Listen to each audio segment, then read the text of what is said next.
Malta hija minn ta' quddiem nett fil-qasam marittimu u għalhekk hija ideali biex tmexxi l quddiem id-diskussjonijiet fuq settur li jolqot kull stat membru tal-Unjoni Ewropea. Stqar dan Kitek Lim, is-Segretarju Ġenerali tal-Organizzazzjoni Internazzjonali Marittima, l-IMO, waħda mill-organizzazzjonijiet internazzjonali li qed tieħu sehem fil-ġimgħa dedikata lill-qasam marittimu fi Brussell. Kitek Lim innota li Malta fit-tmum tal-Presidenza tal-Kunsill tal-Unjoni Ewropea qed tagħti vuċi b'saħħitha lil-settur li jiġġenera bosta impjiegi. There has been a lot of concern about the communication among the member states. So always Malta has been initiating to promote communication among member states together with the industry. So very proud of the contribution by the Maltese government. Iktar minn 100 stat huma membri tal-Organizzazzjoni Internazzjonali Marittima u kull wieħed għandu l-isfidi x'jaffaċċja.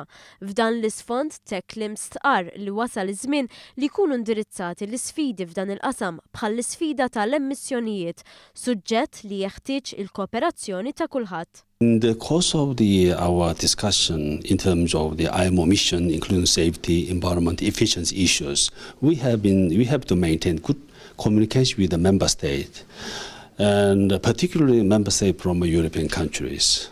But at the moment, Malta is taking presidency of the European Union. So in this sense, we have a good communication with the Maltese government, particularly in the transport sectors, shipping sectors. Diskussjonijiet li għandhom iwasslu għal regolamenti aħjar f'qasam li jiġġenera ma' 56 biljun euro fl-ekonomija Ewropea.